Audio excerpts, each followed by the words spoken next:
saraf motorik. Apa tuh sensorik sama motorik? Nah, kita lihat. Jadi saraf tepi itu, tadi kabel-kabelnya tadi ya, ini berhubungan dengan mekanisme kerja dari otak. Oke.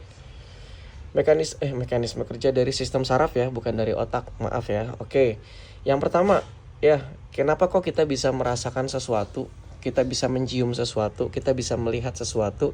Kita lihat mekanisme kerjanya. Yang pertama, kita butuh yang namanya impuls. Impuls ini rangsangan ya teman-teman. Jadi rangsangan ini bisa cahaya, nanti akan masuk ke mata. Bisa juga suara, itu akan masuk ke telinga kita.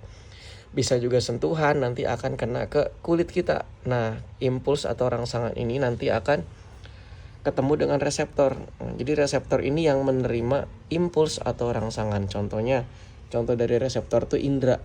Yang kita kenal ada mata yang menerima rangsangan berupa cahaya. Makanya sebutannya fotoreseptor. Telinga menerima rangsangan berupa suara gitu. Oke. Ada lagi reseptor yang letaknya di dalam, di bagian organ dalam kita.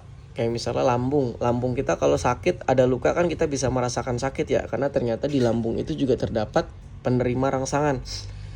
Atau proprioreseptor yang letaknya di otot. Nah, di otot sama sendi kan, di otot kita juga kita bisa merasakan sakit ya. Nah, karena di situ juga ada reseptor ya berupa saraf ya. Nanti reseptor ini akan menerima rangsangan. Nah, rangsangannya itu akan memunculkan Jadi rangsangannya itu akan memunculkan peristiwa yang namanya depolarisasi.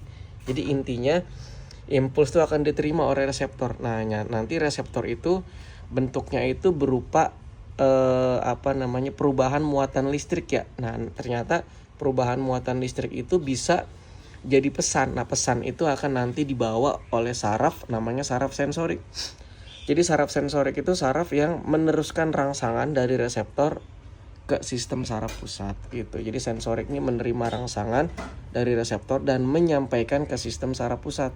Apa tadi sistem saraf pusat? Ini dia. Otak dan sumsum tulang belakang gitu. Jadi sensorik ini akan menyampaikan rangsangan dari reseptor ke sistem saraf pusat. Nah, di sistem saraf pusat ini teman-teman semua akan diolah.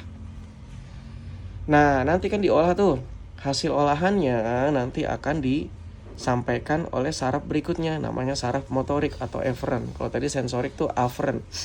Aferen tuh artinya mendekat ya, mendekat ke sistem saraf pusat. Kalau motorik artinya menjauh dari sistem saraf pusat, eferen. Jadi boleh dua nama ini ya. Nah, nanti hasil olahannya dibawa oleh saraf motorik menuju ke efektor. Efektor itu nanti efektor tuh ada dua macam teman-teman. Satu